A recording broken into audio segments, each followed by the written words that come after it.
పరిశుద్ధ దినంలో కూడా నిజంగానే ఈ దినము ప్రపంచమంతా ఉన్న క్రైస్తవులు ఒక విశేషమైన దినముగా కొనియాడుతుంటారు. ఏమండి? ప్రభుల వారు సిలువకి పోక ముందు ఈ ఒక దినాన్ని ఆయన ఒక ప్రవచనాన్ని ఏం చేస్తున్నారు? నెరవేరుస్తున్నారు. ఆ భాగమే ఏమది? ఆ ఖర్జూరపు మట్టలను చేతులు ఎత్తుకొని ప్రభువు నాంపేట వచ్చేవాడు సుధింపబడును కాక అని ఏం చేశారు? అన్ని రెమ్మలంతా కూడా కింద వేసి వాటి మీద పట్టలు పరిపి ఏం చేశారు? ఆయన్ని నడుస్తూ ఆయన్ని స్తుతిస్తూ మగింపరుస్తూ ఆయన చేసినంత జ్ఞాపకం చేసుకుంటారు. అక్కడ ఆయన చేసిన అనేక కార్యములు ఏం చేశారు? అక్కడ జ్ఞాపకం చేసుకొని ఇది ఎక్కడ ఉన్నది గుర్తిస్తున్నారు. ప్రవక్తలో చెప్పినవన్నీ చాలా నెరవేరుతుందని అప్పుడు తెలుస్తున్నారు. దాదాపు అంతవరకు ఎన్ని చేశారు? ఆయన ఎన్నో గొప్ప అద్భుత కార్యాలు చేశారు. అయితే ఇది లాస్ట్గా చివరిగా చేసే కార్యాన్ని అప్పుడు గుర్తు చేసుకుంటున్నారు. వాక్యం నెరవేరుతుందని. ఈరోజు మనం కూడా ఆ భాగంగానే అనేకులు ఏమనుకుంటారంటే యేసు ప్రభుల వారిని అన్యాయంగా యూదులు ఇజ్రాయేల్ ఏం చేశారు? సిలువ వేసి ఆయన అన్యాయ తీర్పు చేసి ఆయన్ని అపరాధిగా దోషిగా దొంగగా ఎంచబడి ఏం చేశారు? దొంగల మధ్యలో సిలువ వేసేసారు. అందరినీ అనుకుంటూ ఉంటాము, అది గురించి మాట్లాడుకుంటూ ఉంటాము ఇప్పుడు. అయితే ఇది వేరే విధముగా కొంచెము వాక్యాన్ని పరిశీలించినప్పుడు చాలా చక్కగా ప్రభులు వారు ఒక మాట చెప్పారు, ఒక మాట చెప్తారు కూడా. అది చదువుతాం చూడండి. యోహాను సువార్త 10వ అధ్యాయము 17, 18.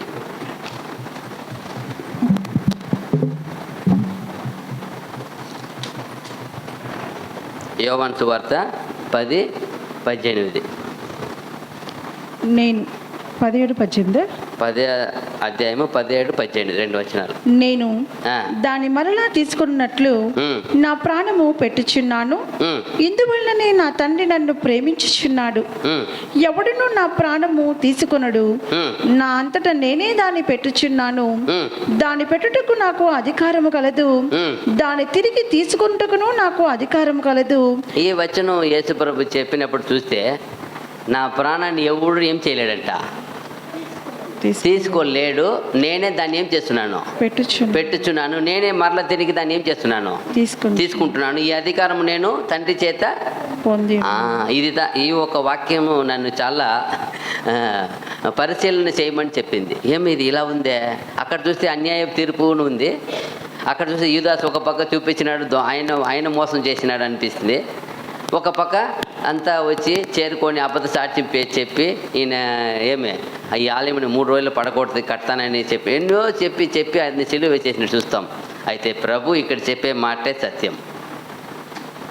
ఏమంటే మనకిదా మరణం అంటే భయం, వ్యాధి అంటే భయం. ఎందుకు? మనకు ఈ భూమిలో ఉన్న జీవం మాత్రమే తెలుసు. మనకి ఈ భూమి మీద ఉన్న చలనము బతుకే తనకు తెలుసు. మనకి ప్రభు ఎటువంటి జీవంలో ఉన్నారు? మొదట ఉన్నతమైన దేవదూతల ఓలి ఆయన అదృశ్యుడిగా ఉన్నాడు. ఆ జీవంలో ఉన్నాడు ఆల్రెడీ ఆయన. అటువంటి జీవంలో ఉండే వ్యక్తి ఇప్పుడు మానవ అవతారంకి వచ్చారు. తిరిగి ఆయనకి ఏ అవకాశం ఉంది అని వాక్యం ఉంది. తిరిగి అదే పొందుకుంటారని ఆయనకి తెలుసు. ఆయనకి ఇప్పుడు ఏం చేయాలి? ఇక్కడ వచ్చినప్పుడు ఈ పని ఇప్పుడు ముగించిపోయినాక ఇప్పుడు ఏం చేయాలి? ఆయన మార్పు పొందాలా. ఇప్పుడు ఆ సమయం వచ్చినప్పుడు దీన్ని ఎట్లా ఇప్పుడు ఒక్కొక్క ప్రవచనాన్ని చూసి నెరవేర్చి వస్తారు కదా. ఏ ఒక్కటిని వదిలేరా? ఆయన గురించి గ్రంథం చుట్టూలో ఎక్కడ రాసి ఉంది, కీర్తనలు ఎక్కడ రాసింది, యెషయాలు ఎక్కడ రాసింది, ఎక్కడెక్కడ ఏం రాసింది అని అన్ని యోనా గురించి ఎక్కడ ఏం రాశారు, నన్ను గురించి అని ఏం చేస్తాను అన్నింటినీ చూసి సరిగా కాలంలో నెరవేరుస్తూ ఉంటారు. నెరవేర్చేటప్పుడు ఈరోజు నా ప్రాణాన్ని కూడా నేను భూమిలో పెట్టాలా అని ఆయన తెలుసు కదా. ఆయన పరిపూర్ణ ఎరిగి వ్యక్తి. ఇంకొకటి ఇది పెడతాను, ఇంకొక జీవం మనకి ఆ జీవం ఏం చేస్తుంది? అదృశ్యంగా లేకపోతే ఆయన తెలుసు కదా. అప్పుడు దాని కొరకు ఆయనే చేసిన ప్లాన్ ఇది. ఎవరు ఆయన ఏం చేయలేరు. అంతకాలముగా ఎంతో కాలంగా ఆయన పోయి పట్టుకోవాలని చూస్తారు. అయిందా? పిలాతు కూడా అడుగుతారు కదా, నేను నిన్ను విడిపిస్తాను, నాతో మాట్లాడవా అంటే ఎక్కడి నుండి రావాలంటారు ఆయన. పై నుండి ఆజ్ఞ. అప్పుడు ఏమని అర్థమో, ఆయన అన్నీ ఎక్కడి నుండి సరిగా చేస్తున్నారో, పైన నుండి ఏమి అధికారం ఏమి ఆర్డర్ ఇచ్చారో, తండ్రి ఏం ప్లాన్ చేశారో దాన్ని నెరవేరుస్తున్నారు ఆయన. ఆ భాగం కానీ ఈరోజు నా జీవమును నేను పెట్టుటకును నా జీవమును నాకు తీసుకున్నట్టు నాకేముంది, అధికారం ఉంది. ఆ భాగం చూస్తాం. ఈ జీవాన్ని ఎవరంటే వాళ్ళు తీసుకోవాలి. ఇప్పుడు మనం కూడా ఉన్నాము, మన జీవం ఆయనకు అప్పగించున్నాము. ఈ జీవాన్ని ఎవరిని తీసుకొని అవుతుందా? ఎందుకంటే ఆయనలో మనం ఏం చేయబడి ఉన్నాము, దాచబడి ఉన్నాం, దానికి తెలుసు కదా. అలాగే ప్రభువు జీవం కూడా దేవునిలో దాచబడి ఉంది. ఎవరంటే ఎట్టనే తీసుకునేందుకు అవ్వదు. ఎన్ని అబద్ధాలు చెప్పినా, ఎన్ని నిందలు మోపినా, ఎన్ని దోష ఆరోపణ చేసినా, దోషిగా నిలబెట్టినా అవ్వదు. ప్రభు ఏం చేయాలి, దాన్ని పెట్టాలా. విత్తుతున్నాడు. ఆ ప్రాణం అనేది ఏం చేస్తున్నాడు, విత్తుతున్నాడు. విత్తనం అది. అయితే మనం చాలామంది క్రైస్తవులు ఏమనుకుంటాము, ఇదే మాట్లాడుతుంటాము ఎప్పుడు చూసినా మట్ల ఆదివారం మరి ప్రభు ఇలా చేయబడ్డారు, అలా చేయబడ్డారు. అయితే ఈరోజు కొంచెం లోతైన ఆ సత్యమును ఈరోజు గ్రహిస్తాం. ప్రభు ఈ మాట చెప్తున్నాడా, నా ప్రాణం పెట్టుటకు నాకు అధికారం ఉంది, నా ప్రాణం తీసుకున్నట్టుకు నాకు అధికారం. నేనే వాటిని ఏం చేస్తున్నా, పెట్టుతున్నాను. అందువల్ల తండ్రి నన్ను ఏం చేస్తున్నారంట, 17వ వచనం ఏం చెప్తున్నారు, ప్రేమిస్తున్నాడు. చదవండి.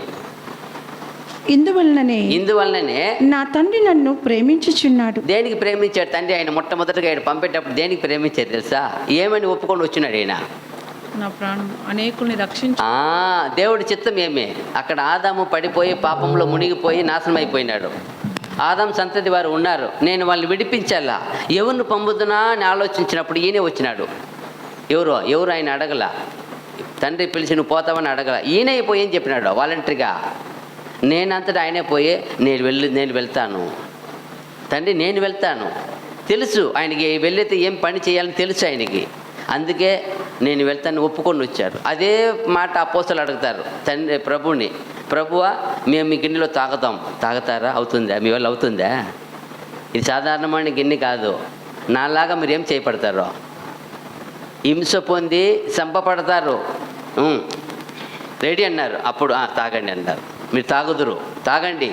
అదిదా పరిపూర్ణంగా దేవుని చిత్తం ఏమంటే, ఇక్కడ రావడానికి కారణం ఏమంటే ఆయన ప్రాణం పెట్టాలా. వీళ్ళు అపోస్తలులు పంపడం ఏమన్నా నాలాగా మీరు ప్రాణం పెట్టాలా. అందుకే అది ఇచ్చినారు ఆ పాత్ర. ఇప్పుడు అదే మనం చూడ, ఎందుకైతే చెప్తున్నాడు ఇక్కడ, తండ్రి ఎందుకు ఆయన ప్రేమించాడంటే, ఆయన ప్రాణము పెట్టుచున్నాడని ప్రేమిస్తున్నాడంట. ప్రాణం పెట్టేవాడు కావాలా. ఇక్కడ ప్రాణం పెట్టేవాళ్ళని ప్రేమిస్తాడు ఆయన, ప్రాణం తీసేవాడిని ప్రేమించాడు. ప్రాణం తీసేది, ప్రాణ హింస పెట్టేది ప్రాణ హింస అంటారు కదా. అంటారు చాలామంది, ఈయన కట్టుకొని నా హింస ఎందుకు సార్? ఏమంటుంది, ఆయన్ని కట్టుకొని నాకే ఎంత హింస సార్? అన్ని హింసనే. అయితే దేవుడు మాత్రమే, ప్రభు మాత్రం ప్రాణం పెట్టడానికి వచ్చాడు. అందుకే తండ్రి ఆయన ప్రేమించాడు. అదే చెప్తున్నాడు ఆయన. ఏమంటాం మళ్ళీ చదవండి 18 బాగా. నేను దాని మరలా తీసుకున్నట్లు నా ప్రాణము పెట్టుచున్నాను. ఇందువల్లనే నా తండ్రి నన్ను ప్రేమించుచున్నాడు. ఎవడునూ నా ప్రాణమును తీసుకొనుడు. నా అంతటా నేనే దాన్ని పెట్టుచున్నాను. దాని పెట్టుటకు నాకు అధికారము కలదు, దాన్ని తిరిగి తీసుకొనుటకును నాకు అధికారము కలదు. నా తండ్రి వలన ఈ ఆజ్ఞ పొందితినెను. ఈ అధికారం తండ్రి దగ్గరనే పొందుకొని ఉన్నారు. ఎవరికి లేదు భూమిలో, ఏ ఒక్కరికి లేదు. ఆయనకి ఇచ్చారు అధికారం, సర్వాధికారం అంటారు కదా. ఆయన సర్వం ఇచ్చేశారు. ఎందుకంటే ఆయన ఒక్కటి కూడా వ్యర్థమే చేయడండి. ఇప్పుడు నమ్మకంగా ఉండే మన బిడ్డ దగ్గర, నమ్మకం ఉండే మన కుటుంబ యజమాని దగ్గర యజమానుడు నమ్మకం ఏం చేస్తాడు? ఎంతన్నా సమస్తం ఇచ్చేస్తాడు. కొందరు ఏం చేయరు, ఇవ్వరు. ఎందుకో, అయ్యోయో మేము ఇచ్చేసిపోతే ఇటుపోతే ఇదంతా వాళ్ళ ఇంటికి వెళ్ళిపోతాయి, అమ్మగారి ఇంటికి అంటారు. నమ్మరు. అయితే కొందరు ఏం చేస్తారు పరిపూర్ణంగా, అదిదా పరిపూర్ణంగా దేవుడు నమ్మారు. ఆయన్ని నమ్మి ఆయన సర్వాధికారం ఇచ్చేశారు. ఇదిగోపా ఈ ఒక భూమి, ఈ ప్రాణము నువ్వు ఎప్పుడు పెట్టాలని నీకు తెలుసు కాబట్టి అప్పుడు పెట్టు. నువ్వు ఎప్పుడు తీయాలని అప్పుడు ఏం చేస్తాను, నేను వచ్చే నీకు సహాయం చేసి లేపేస్తాను. నువ్వు పెట్టు, నేను లేపుతా. రెండింటికి ఆయనకి అధికారం ఇచ్చారంట. లేకపోతే లాజరుని లేపగలుగుతాడా? ఆ చిన్నదాన్ని లేపగలుగుతాడా? లాజర్ అయితే ఎంత ఏమీ లేని డ్రష్ట, ఏమీ లేని కుళ్ళిపోయి వాసన కొడుతున్న దాన్ని ఏం చేశాడు ప్రభు? ఎంత మహాశక్తి ఉంది ఆయనకి. అదిదా ఈరోజు చూడబోతున్నాం. అయితే ఈ పెట్టడానికి ఆయన వాడిన ఒక విధానం ఉంది కదా. ఇప్పుడు ఎట్లా దీన్ని ఆయన పెడతాడు మనకు సందేహం వస్తుంది కదా. ఎలా పెడతాడు ఆయన? అంటే ఆయన సమయం చూస్తూ ఉన్నాడు. ఎట్లా ఇక్కడ ప్రవచనం గాడిద పిల్ల మీద ఊరేగి వస్తాడో చూశాడు. టైం చూసి పోయి గాడిద తిప్పుకొని రండి, చెయ్యండి అంటాడు. అలాగే సమయం ఇప్పుడు ఇదంతా శిష్యుల ద్వారా చేపిస్తున్నాడు అన్నీ. ఆయన ఈ కార్యము ఆయనే చేస్తున్నాడు. నా ప్రాణం ఎలా పెట్టాలా, నా ప్రాణం ఎవరిని పురి కొలిపితే, ఎవరిని రెచ్చగొడితే వాళ్ళు తీస్తారని తెలుసు ఆయనకి. కరెక్ట్గా సరిగా ఆ దినం వచ్చింది. ఇంకా వారంలో ఆయన చేసేయాల. అప్పుడు ఏం చేశాడు, పరిచయలు సదికాయలంతా వచ్చారు. వచ్చి నిండుగా ఎప్పుడు వాళ్ళు ఏం చేస్తుంటారు, ఆయన్ని వెంటాడుతూ ఉంటారు. అప్పుడు వాళ్ళని ఒక రచ్చ కొడుతున్నాడు చూడు. చెప్పాలంటే అలాగే వీళ్ళు వాడుక భాషలో అలాగే చెప్పవచ్చు. కాకపోతే ఆత్మీయ రీతిగా వాళ్ళని పురికొల్పుతున్నాడు. దేవుని పని వాళ్ళని చక్కగా చేయాల. పురికొల్పుతున్నాడు. పురికొలిపి మీరు ఇలా చేసినట్టు వాళ్ళని చాలా ఉద్రేకపరుస్తున్నాడు. వాళ్ళు కోపం పుట్టిస్తున్నాడు. వాళ్ళు ఒకే తాటు, వేరేం రాదు. అది కూడా చెప్తున్నాడు. మీరు ఇలాగా అన్యాయంగా సిలువ వేసి చంపుతారని ఆయనే ఆ మాట కూడా చెప్తున్నాడు. ఆయన ఆ ఒక సందేశం దాదాపు ఒక 7 సార్లు ఆ పరిచయల్ని సదికాయల్ని పక్కన ఉండుగా ఉన్నప్పుడు అందరి మధ్య వాళ్ళని ఖండితంగా ఎంత భయంకరంగా ఖండించాలో ఖండించేస్తారు. 7 సార్లు అయ్యో అయ్యో అయ్యో అని 7 సార్లు ఒక సంభాషణ జరుగుతుంది. అది జరుగుతూ వస్తుంది. వెంటనే ఆయన ఇంకా ఒక 2 అధ్యాయమే ముగిసిపోతుంది. వెంటనే సిలువకి వేసేస్తారు. అంటే ఆయన ఇది చేయకపోతే వాళ్ళు చేసేవారు కారు. చూడండి, మత్తయి సువార్త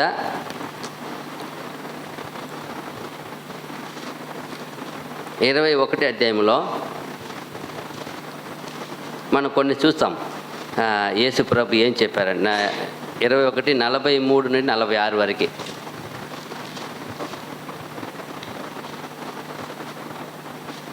కాబట్టి దేవుని రాజ్యము మీ యొద్ద నుండి తొలగింపబడి దాని ఫలమిచ్చు జనులకు ఇయ్యబడునని మీతో చెప్పుచున్నాను.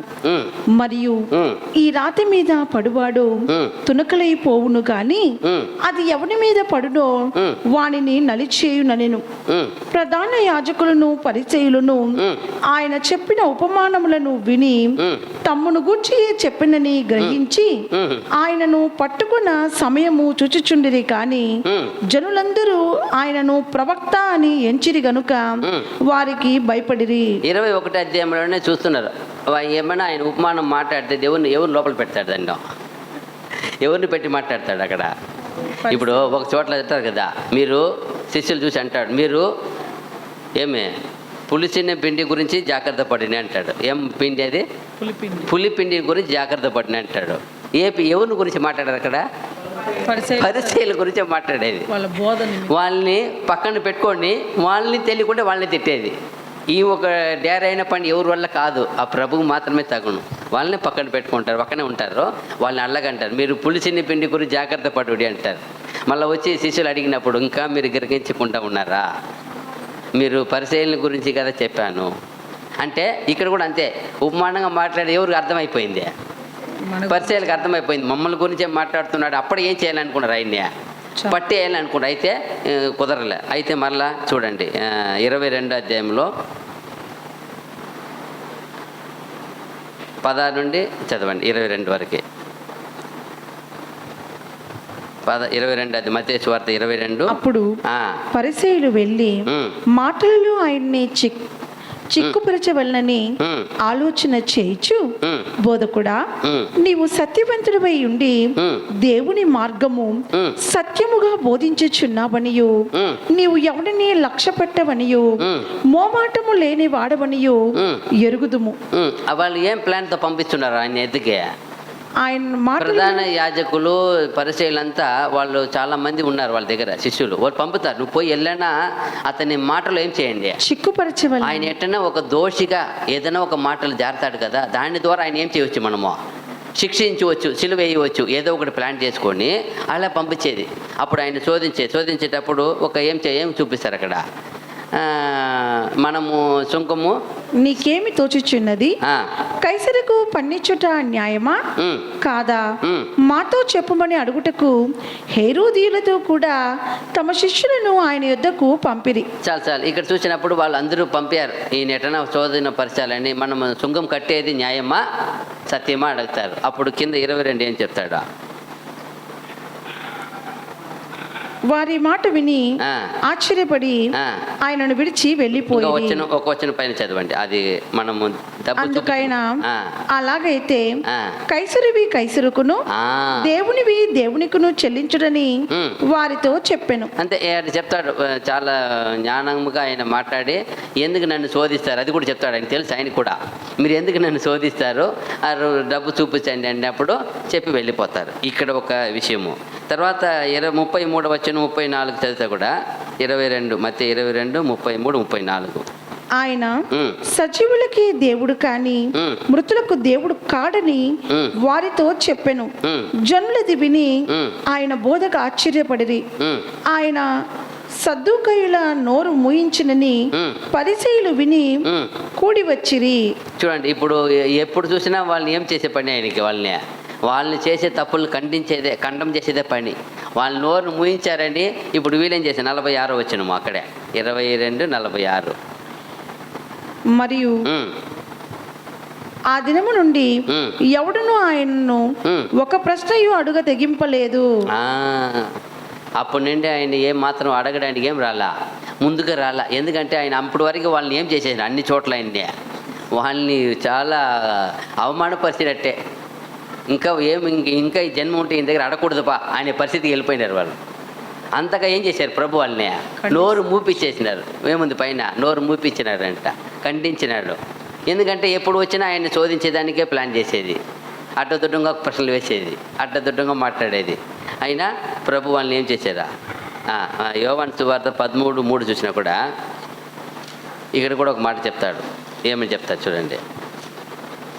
యోవాను సువార్త 13:3 తండ్రి తన చేతికి సమస్తమును అప్పగించిననియు తాను దేవుని యొద్ద నుండి బయలుదేరి వచ్చిననియు దేవుని యొద్దకు వెళ్ళవలసి ఉన్నదనియు యేసు ఎరిగి. ఇప్పుడు చూడండి, ఇప్పుడు భూమిలో వచ్చారు, భూమి మీద పంపారు, దేవుని ఇక్కడ పని అయిపోయింది. పని అయిపోయినప్పుడు ఇప్పుడు ఏమి చేయాలా? తండ్రి దగ్గర ఏం చేయాలి? ఆయన వెళ్ళాలా? కరెక్ట్గా ప్లాన్ చూడండి ఆయన. అప్పుడు ఆయనకి తెలియకుండా ఏమి మాత్రం చేయలేము. ఒక్క రవ్వ కూడా, ఒక పొల్లైనా. ఎంత చక్కగా చెప్తుండ్రు ఆయన. సమస్తము తండ్రి నాకు అప్పగించిననియు సమస్తము నేను ముగించుకొని ఎక్కడ వెళ్ళాలి? ఇప్పుడు దేవుని యొద్దకు వెళ్ళవలసి ఉన్నదనియు ఎరిగి, తండ్రి యొద్దకు వెళ్ళాలని ఎరిగి. టైం అయిపోయింది. మనం కూడా మన బిడ్డ వెళ్తున్నాడు, వెళ్ళి ఎక్కడో పని చేస్తాడు. పని చేసినాక ఏమో వాళ్ళ పని ముగించినాక ఏం చెప్తారు అందరూ? ప్రతి ఒక్కరు యజమాని దగ్గర పని చేస్తే వాళ్ళే, అందరి దగ్గర ఎవరి దగ్గర పని చేస్తాం, కూలి పని, ఏదో పని, కంప్యూటర్, సాఫ్ట్వేర్, వాళ్ళ పనిని చేసి ఏం చేయాలి? ఆయనకి వాళ్ళకి అప్పగించి ఎక్కడికి రావాలా? ఇంటికి. అదిదా ఇప్పుడు ఆయన భూమికి పంపించిన పని అయిపోయింది. ఇప్పుడు ఇక్కడ మన బిడ్డ పోయి రాకపోతే ఏమంటాము? ఫోన్ చేసి తమిళ్లో ఒక మాట అంటారు, ఏం పైనకి సోరు కంటేయడం స్వర్గమా అంటే తెలుగులో ఏమంటారు? సోరు కండేయడం స్వర్గం అంటే అన్నం దొరికిన చోట స్వర్గం అంట. వాడికి పోతే రాడంట. వాడికి అన్నం దొరికితే చాలంట. అన్నం దొరికిన చోట స్వర్గం అయిపోతాడంట. ఏమే ఇదే కదా కావాల్సింది, మెయిన్ దొరికింది కదా, అక్కడే ఉండిపోతాము. చాలామంది సఫాయిగా ఉంటారంట. అది తమిళ డైలాగ్గా చెప్తారు ఒక సామెతలుగా, సోరు కండేయడం స్వర్గం. అలాగే వెళ్ళిన పనిని మర్చిపోయేది. ఏది మనకు శరీరానికి కావాలో సంతోషంగా ఉంటే అక్కడ నిలిచిపోయేది. చాలామంది హ్యాపీగా ఉండేది. అట్ట కాదు. ఇది ప్రభు చూడండి, ప్రభు దేవుడు నన్ను పంపిన పనిని ముగించుకొని ఎరిగి, అయిపోయిందని ఎరిగి, నేను మళ్ళీ తండ్రి ఎద్దుకు వెళ్ళాలని సిద్ధపడుతున్నాడు. మన మాదిరి ఆయన మట్టిలో పుట్టి మట్టిలో పెరిగి మట్టిలో మాత్రం జీవించిన వాడు కాడు. ఆయన ఎక్కడ ఉన్నాడు? ఫస్ట్ మగా దేవుని ఎడతలో ఉన్నాడు. ఆయన మహిమలో ఉన్నాడు. ఆయన ఆల్రెడీ ఇక్కడ జరిగే ప్రతి విషయం ఆయనకి ఎలాగ ఆయనకి అర్థములు చూసినట్టు ఆయనకి అన్నీ తెలుసు. ఆయనకి ఇక్కడ మనిషి జీవం ఎవరు, ఎలాంటి పని ఉంది, ఏముంది అన్నీ తెలుసు ఆయనకి. ఇక్కడ వచ్చి ఎవరి గురించి ఆయన చెప్పడానికి లేదు. ఏమంట ఆయన ప్రభుల వారు కాలములను దిట్టములను మనుషుల ఒక హృదయమును వాళ్ళ ఆలోచనను జరిగేటివి జరగపోయినటివి జరుగుచున్నవి సమస్తమును ఎరిగిన ప్రభు అయిన ఎలాంటి వాడు జరగేటివి జరుగుతున్నవి జరగపోయేటివి అన్నీ ఏం చేసినవాడు ఆయన అన్నీ ఎరిగిన వ్యక్తి మహాప్రభు అయిన ద మాస్టర్ జ్ఞాని అయిన ఆయనకు పోయి చెప్పే అక్కర్లేదు. ఈ మనం అనుకుంటాము అయ్యో సిలువ వేసి అన్యాయం చేశారు. కాదు, ప్రభు పెట్టారు. ప్రభు పెట్టుటకు అధికారం పొందుకున్నారు, తీర్చుటకు అధికారం పొందుకున్నారు. ఆయన మట్టిలో పెట్టి మహిమలు లేస్తాడు. ఇప్పుడు ఆయనకి తెలుసు నేను మట్టిలో పోయినానంటే ఈ దేనికి మారిపోతాను, మళ్ళీ నేను మహిమలో మారిపోతాను. ఆయనకి తెలుసు కాబట్టి ఆయన సరి అయిన సమయంలో వాళ్ళని రెచ్చగొడుతున్నాడు. వాళ్ళు మీ పని చేయాలి. ఇప్పుడు ఆయన చేయకూడదు, ఆయన అంతటి చేసేది వేరే మరి అయిపోతుంది. అందుకంటారు ఏమి ఇంకా కొంతకాలం నన్ను చూడరంటారు అన్నప్పుడు ఏమనుకుంటారు వాళ్ళు? ఏమైనా సూసైడ్ చేసి అనుకుపోతారా, ఈ పిచ్చివాడు అనుకుంటారు. అట్ట కాదు, ప్రభు చక్కగా ద వండర్ఫుల్ మాస్టర్ ఆయన చక్కగా వాళ్ళ ద్వారా చేపిస్తున్నాడు. దేవుడిని ప్రవచనాన్ని ఎలా నెరవేర్చున్నాడు. ఇది కూడా దేవుని చిత్తం. అందుకంటారు కదా, అన్న కాయపా కూడా ఆ కాలంలో ఏమైనా ఉండాలంట, దేవుని చిత్తం వలన వాళ్ళు ఏం చెప్పారంట, వాళ్ళ నోటి నుంచి పలికారంట. ఏమని? అతని సిలువ వేయండి, ఒకడు అనేకుల కొరకు ఒకడు చనిపోవుట మేలని మీరు ఎరగరా? ఈ ఎవరు ఎలా చెప్పారంట, అది ప్రవచనంగా చెప్పారని ఉంది. ఇదంతా చెప్పేటగా ఎవరు చేసిన పని? ఇది కీ ఎవరు? యేసు ప్రభు కీ. అదంతా అది డీప్గా పోయి మనం ధ్యానిస్తాం. ఒక్కొక్కటి ఎలా రెచ్చగొడతారు, ఎలా వాళ్ళని ఎంత అవమానపరచదు చూడండి. అవమానం వాళ్ళు తట్టుకోలేకపోయారు.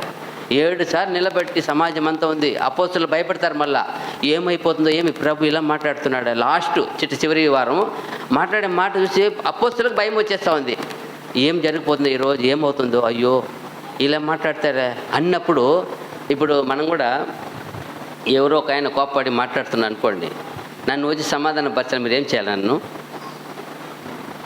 నన్ను డైవర్ట్ చేయాలా, వేరే విధంగా ఏం చేయాలా, ఆలోచన ఏం చేయాలా, మాటలు ఏం చేయాలా, మరచాలా, అంతే కదా. అలాగే చేసేది అక్కడ మనం కొంచెం చూస్తాం. ఇప్పుడు మనం వస్తాం, మెయిన్ మ్యాటర్కి వస్తాము. మత్తయి సువార్త 23 అధ్యాయము 1 నుండి 3 వరకు. ఇది ఇక్కడే 23 అధ్యాయం మొత్తం ధ్యానిస్తా కూడా చాలా వండర్. ఇక్కడే మెయిన్ మ్యాటర్ ఆయన పెట్టారు ప్రభు. మత్తయి సువార్త 23 అధ్యాయము 1-3.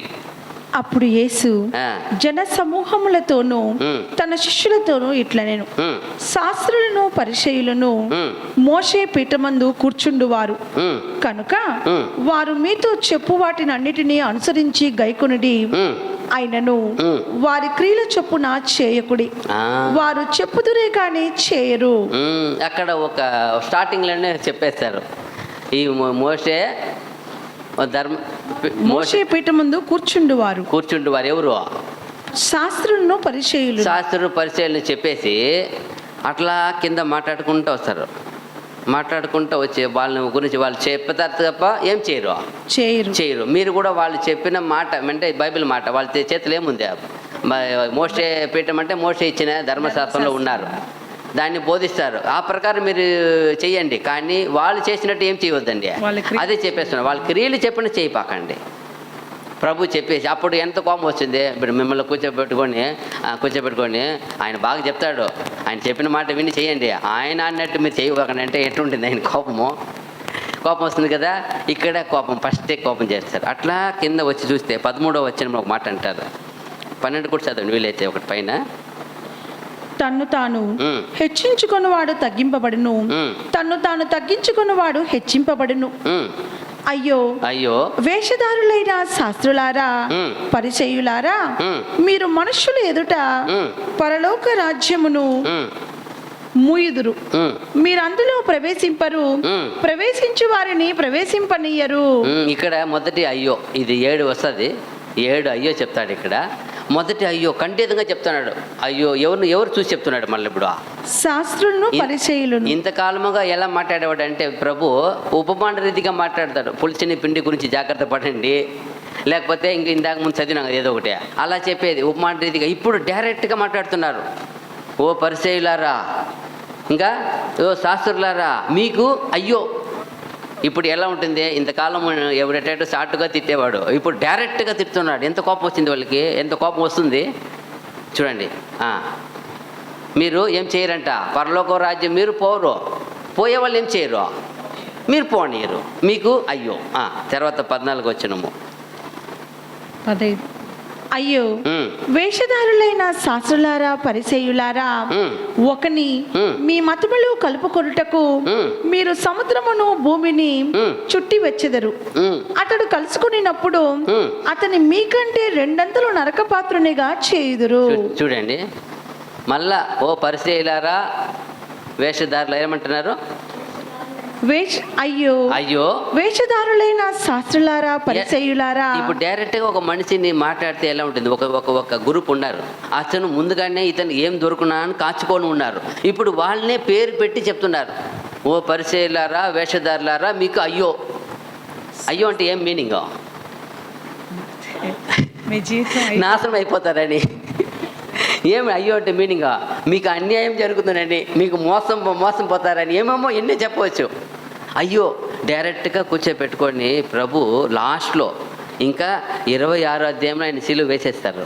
కానీ 23 అధ్యాయంలో ఆయన ఖండించే ఈ ఖండన వల్లే ఈ ఒక్క కఠినమైన ఈ ఒక మాట వాళ్ళని చాలా గాయపరిచేసింది. గాయపరిచి వాళ్ళందరూ గుంపుగా మాట్లాడుకుంటారు. చూడండి, మనం ఎవరు కానీ అక్కడ పోయి ఏది ఎక్స్క్యూజ్ ఏ మాట ఎత్తకూడదు, ఒకటే పలకాల. ఏం పలకాల, మీరు సిలువ వేయండి, ఆయన కనబడిన వెంటనే సిలువ వేయండి, సిలువ వేరే చెప్పకూడదు. పిలాతు కన్ఫ్యూజ్ అయిపోదు, ఇదేంది కనబడిన వెంటనే సిలువ వేయమంటున్నారు వీళ్ళు అంటే ఏమైంది. పిలాతుకు తెలిసి చెప్తాడు, వీళ్ళు ఆల్రెడీ ఈయన మీద ఏం చేశారు, అందరూ నింద మోపుతున్నారు, చేసి ప్లాన్గా వచ్చినారని కూడా తెలుసు పిలాతుకి. ఏం చేయలేక, పైన ఉన్న అధికారానికి ఏం చేయలేక, అప్పుడు మనము ఇప్పుడు ఏమన్నది 2 చూసినామా, 3వది 15 అయిందా, 16. అయ్యో అందులైన మార్గదర్శకులారా, ఏమంట అందులైన గుడ్డి వాళ్ళంట. నేరు కూర్చోబెట్టుకొని ఎలా మాట్లాడే చూడు, గుడ్డివాడైన బోధకుడా అన్నట్టు ఉంది. అందులైన మార్గదర్శకులారా, ఒకడు దేవాలయము తోడని ఒట్టు పెట్టుకుంటే అందులో ఏమీ లేదు గాని దేవాలయములోని బంగారము తోడని ఒట్టు పెట్టుకుంటే వాడు దానికి బద్దుడని మీరు చెప్పుదురు. చూసారా, ఇది ఆడ వచ్చే విషయం, ఒట్టు పెట్టుకునే విషయం ఇంకా చాలా మాట్లాడి చెప్తున్నారు, మీరు ఇలా చేస్తారే, అందులైన మార్గదర్శకులైనా మీకు అయ్యో. ఎంత చూడండి. తర్వాత అట్టా వచ్చినప్పుడు 23వ వచనంలో మళ్ళా ఇంకొక అయ్యో వస్తుంది. అయ్యో వేషధారులైన శాస్త్రులారా పరిసయ్యులారా, మీరు పుదీనాలోను సోపులోను జీలకర్రలోను 10వ వంతు చెల్లించి ధర్మశాస్త్రంలో ప్రధానమైన విషయములను అనగా న్యాయమును కనికరమును విశ్వాసమును విడిచిపెట్టితిరి, వాటిని మానక వీటిని చేయవలసి ఉండెను. ఏమంట ఇక్కడ ఏం అయ్యో చెప్తున్నారు, ఎలాంటి వారంట, వేషధారులైన. డైరెక్ట్గా చెప్తున్నాడు, వేషం వేసుకుంటున్నారే మీరు, వేషము. మనం కూడా అంటాం కదా, చాలా మంది యాక్టింగ్ అంటారు, ఏమంటారు, చాలా యాక్టింగ్, చాలా నటుడు అంటాం. అలాగే వేషం వేసుకొని నటిస్తున్నావా. ఇప్పుడు డైరెక్ట్గా మరి చెప్తున్నాడు, వేషధారులైన పరిసయ్యులారా శాస్త్రులారా మీకు అయ్యో. మీరు ఏం చేస్తున్నారు గొప్పగా, అందరి ఎదుట పుదీనాలోను జీలకర్రలోను సోంపులోను 10వ వంతు అన్నింటిలో దశంభాగం చెల్లించేసి ముఖ్యంగా చేయవలసిన నీతి న్యాయము కనికరం ఏం చేస్తున్నారు, మీరు విశ్వాసం విడిచిపెట్టేస్తున్నారు కదపా. ఇది మనుషులు కనపడేట్టుగా చేసేది, కనపడకుండా ఉండే నీతి న్యాయం కనికరాన్ని విశ్వాసాన్ని వదిలేసేది. ఎట్లా ఇది చూడండి, డైరెక్ట్గా ఇది చాప్టర్ వల్లే, ఈ చాప్టర్ మాట్లాడే వల్లే ప్రభు మీద వాళ్ళకి అంత ఉద్రేకత వచ్చింది. ఇష్టానికి ఎవరంటే వాళ్ళు తీసుకోలేరు, ప్రభు ప్రాణి ముట్టలేరు. ప్రభుని ముట్టని అవుతుందా, మనల్నే ముట్టకుండా చూసుకునే ప్రభు ఆయన మీద ముట్టని అవుతుందా. అది తండ్రి చిత్త ప్రకారంగా ఆయన ఇష్టపూర్వకంగా పెట్టుతున్నాడు, ఆయన విత్తుతున్నాడు. ఎందుకంటే నేను మట్టిలో మట్టి అయిపోతే మహిమలో లేస్తాను, ఆయన తెలుసు కదా. మనకు అర్థం కాలేదు, మనకు ఆత్మీయమైన లోతైన అర్థం గ్రహించలేకపోతున్నాం. సరిగా లోతుగా పోయి ధ్యానిస్తే ఇదేందప్ప 7 అయ్యో వచ్చిందే, అయ్యో 7 సార్లు చెప్తున్నాడే. ఎందుకు చూస్తే అక్కడ వాళ్ళని రెచ్చగొడుతున్నాడు. ఆ ప్లాన్, దేవుడిని ప్లాన్లో చేరుకోవాలి. అయినా ఈయన చేయాలంటే ఎవరిదైనా చేపించాలా. ఇప్పుడు అపోస్తలులు ఆయన ఇస్కరియోతు యూదా దగ్గర ఏం చెప్తున్నాడు? నువ్వు పోయి త్వరగా నీ చేయవలసింది ఏం చెయ్య, త్వరగా చేయండి. అది ఎవరు చెప్పారు? ప్రభు చెప్తున్నాడు కదా. ఇప్పుడు డైరెక్ట్గా వాళ్ళతో చెప్పలేము కదా, మీరు త్వరగా నన్ను సిలువ వేయండి చెప్పకుండా అవుతుందా? కానీ వాళ్ళు రెచ్చగొడితే వాళ్ళు ఏం చేస్తారు? చేసేస్తారు కదా. ఎంత ప్లాన్ చూడు ఈయనకి. మనకేమనిపిస్తుంది, ఏమరా మన శరీరం అయితే మనకు మట్టి శరీరం కాబట్టి మనకు తెలియలే. ఆయన రెండిట్లోనూ అనుభవించిన వ్యక్తి ఆయన. ఏది ఆల్రెడీ ఆయన మహిమలో ఉన్న ఆ మంచి జీవితం జీవించిన వ్యక్తి ఆయన. తర్వాత భూమిలో వచ్చి కూడా ఏం చేసిన వ్యక్తి ఆయన? మనిషిగా కూడా మంచి జీవితం జీవించిన వ్యక్తి ఆయన. తెలుసు ఆయనకి. ఇప్పుడు మళ్ళీ నేను చేంజ్ చేసి వెళ్ళిపోతాను, టైం అయిపోయింది, టైం ఇస్ పాస్ ఓవర్ అయిపోయింది, టైం అయిపోయినప్పుడు వెళ్ళిపోవాలి నేను. ఆ ప్లాన్ చేసుకున్నాడు. చేసుకొని వాళ్ళని పురికొలుపుతున్నాడు. మీరు చెయ్యండి, త్వరగా చేయండి. మీరు చేయాలన్నా దాని కీ ఓడి ఈయనే. ఇప్పుడు శిష్యుడు పక్కన ఉన్నాడు కాబట్టి కీ ఇచ్చేసాడు, నువ్వు పోయి చెయ్యండి వేసినాడు. ఇప్పుడు వాళ్ళు మన వాళ్ళు కారు, కానీ వాళ్ళ ద్వారా మనం ఏం చేయాలా? మన పని జరిగించాలా. ఎంత గొప్ప జ్ఞాని కదా, ఆయన తెలీదా? ఎవరిని ఏం చేయాలని తెలుసు కదా, అదిదా చేస్తున్నాడు. ఎన్నో అయ్యో చూసినప్పుడు 4-5 చూసాం. 6-25 వచ్చినము. అయ్యో వేషధారులైన శాస్త్రులారా, పరిచయులారా, మీరు గిన్నెయు పల్లెమును వెలుపట శుద్ధి చేయుదురు గాని దాని లోపల దోపుతోనూ అజితేంద్రియత్వముతోనూ నిండి ఉన్నవి. ఏమంటా మీరేం చేస్తున్నారు? వెలుపుల గిన్నెలను పాత్రను బాగా ఏం చేయాలా? శుద్ధి చేసుకుంటారు తప్ప లోపల ఏం చేయలేకపోతున్నారు. దోపుతోనూ అజితేంద్రియత్వముతోనూ. చూడండి, మీరు అన్యాయంతో పాపంతో నిండి ఉండేది కదప్పా. బయట మాత్రం ఎలా కనబడుతున్నారు? బాగా ఇది మరి తగతగా అని మెరిసిపోతున్నారు, బంగారు మరి కనపడుతున్నారు కదప్ప. ఎంత మాట చూడు, డైరెక్ట్గా మాట్లాడుతున్నాడు. డైరెక్ట్గా ఏం మాత్రమో అప్పుడు భయము అపోస్తలులకు చాలా ఇప్పుడు గుండెల్లో దడ పుట్టేస్తుంది, భయపడతారు. ఏమి ప్రభు ఈరోజు ఇంత తీవ్రంగా మాట్లాడేస్తున్నారు, ఏమి సంభవిస్తుంది, ఏం జరగబోతుంది ఇప్పుడు అని దీన్ని మీరు బాగా ధ్యానిస్తేనే అర్థమవుతుంది. ఊరికి చెప్తే వినలేము. మీరు డెప్త్గా పోయి దీన్ని ఒక్కొక్కటి ఓపిక ధ్యానిస్తూ వస్తే అర్థమవుతుంది. ఓహో ఇలా మాట్లాడుతున్నాడా, వాళ్ళు భయపడుతున్నారు, తెలిసిపోద్ది. ఎలా సార్ భయపడుతున్నారు అంటే అర్థమైపోద్ది. ప్రభుని వచ్చి డైవర్ట్ చేస్తున్నారు వాళ్ళు. చూడండి మళ్ళీ ఇంకొకటి 25 అయిపోయిందా, 27. అయ్యో వేషధారులైన శాస్త్రులారా, పరిచయులారా, మీరు సున్నము కొట్టిన సమాధులను పోలి ఉన్నారు. ఇంతవరకు మనిషిని ఎలా కంపేర్ చేసేవాడు ప్రభు? ఏదేదో పాత్ర అన్నాడు, ఒక పక్క పుదీనాల సోంబోది ఐటంతా మాట్లాడుకోవచ్చు. ఇప్పుడు లాస్ట్కి దేన్ని చూపిస్తున్నాడు? సచ్చిన సోములా చూపిస్తున్నాడు. ఎంత కోపం వస్తుంది ఇప్పుడు. ఎంత లోపల ఉద్రేకత. ఒక గ్రూపే ఉన్నాయి, పెద్ద కూటమి, అది సమూహం, అది ఒకరిద్దరు కాదాడ, 100,000 మంది ఉండే గ్రూప్ అది. ఆ గ్రూపుని ఆయన ఎంత తగ్గించేసినట్టే లాస్ట్కి మీరు ఎలా ఉన్నారు తెలుసా? సున్నము కొట్టిన సమాధి వలె ఉన్నారు. ఎట్ట ఉంటుంది? మనం కూడా అంటాం కదా, అక్కడ వాడు వెళ్ళినాను, ఒకడు అన్నాడు ఒక మాట, నా ప్రాణం ఏమైంది అంటాము, చచ్చింది అంటాం. ప్రాణంతో ఉండాము, ఆ మాట మళ్ళీ ఏం చేసేసిందే అన్నాం. ఇంకేమిటి అట్టండి వాడికి ఉన్నాడంటే అక్కడ పోనే అంటాం, వద్దు అంటాం. ఎందుకో ఆ మాట ఏం చేసిందే? గాయపరిచేసేసింది. మనల్ని చాలా గాయపరిచి మనల్ని చాలా కురంగా తీసేసింది. అప్పుడు ఆ మనిషిని మనం ఏం చేయలేము, ఇంకా వద్దు అనిపిస్తుంది. అదే కొంచెం పలుకుబడి ఉండేవాడిని అంటే ఏం చేస్తారు? వాడిని ప్రాణం తీసేయాలంటారు. ఏమంటారు? నన్ను ఆ మాట అన్నాడు వాడిని ఏం చేయవద్దు, ఇంకమిట పెట్టకూడదు ఈ భూమిలో అంటారా లేదా? అలాగే ఇక్కడ సిచ్యువేషన్ జరిగేది. ఇక్కడ సిచ్యువేషను సంభాషణ సేమ్. వాళ్ళు పెద్ద కూటము, వాళ్ళు దేవుని కొరకు ఒక ప్రాణం తీసినా అది సేవ అనుకుంటున్నారు వాళ్ళు. మళ్ళీ ఏం చెప్తారు?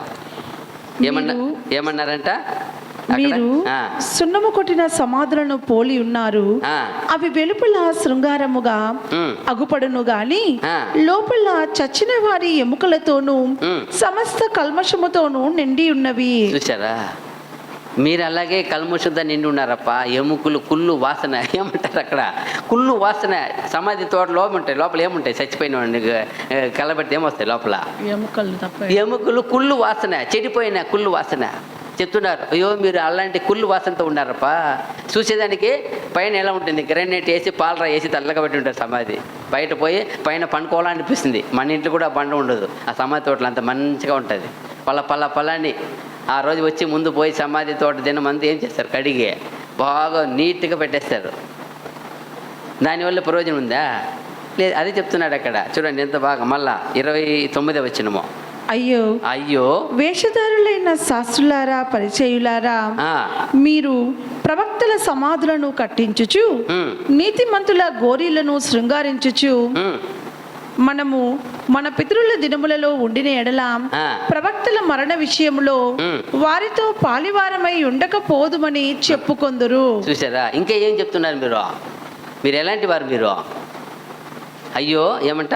వేషధారులైన శాస్త్రులారా పరిచయులారా, వేషధారులైన శాస్త్రులారా పరిచయులారా, మీరు ప్రవక్తల సమాధులను కట్టించుచు. చూడండి మీకు ఏం పని ప్రవక్తలు, ఎందుకంటే మేము కూడా ఎట్టివారమని గొప్పవారమని చేసుకునే ప్రవక్తలను సమాధులు కట్టించుకునేది. నీతిమంతుల గోరీలను శృంగారించుచు, నీతిమంతుల వాళ్ళు ఇదంతా బాగా అందంగా పెట్టేసేది. మనము మన పితరుల దినములలో ఉండిన ఎడల ప్రవక్తల మరణ విషయంలో వారితో పాలివారమై ఉండకపోదుమని చెప్పుకొందురు. వాళ్ళతో మనం ఏమై ఉండాలా? ఎంత ఆశ చూడు వీళ్ళకి, చేసేదంతా ఘోరమైన పని. అప్పుడు ఇప్పుడు వరకు ఎన్ని అయ్యో అయింది? అప్పుడు 7 వచ్చినాయా? అయ్యో అయ్యో అయ్యో అని ఎంత ఖండం చేయాలనో, ఎంత అవమానపరచాలనో, ఎంత నీచంగా మాట్లాడాలనో కూని వాళ్ళని సమాధికి పెట్టేసిన. లాస్ట్కి అటు ఇటు మాట్లాడి లాస్ట్కి ఇది జరుగుతూ ఉంది. ఇప్పుడు అపోస్తులకు భయం వచ్చేసింది. భయం వచ్చి ఏం చెప్తారు? ప్రభుని డైవర్ట్ చేస్తారు. ప్రభువా, ఈ ఆలయం చూడు ఎట్లా ఉంది.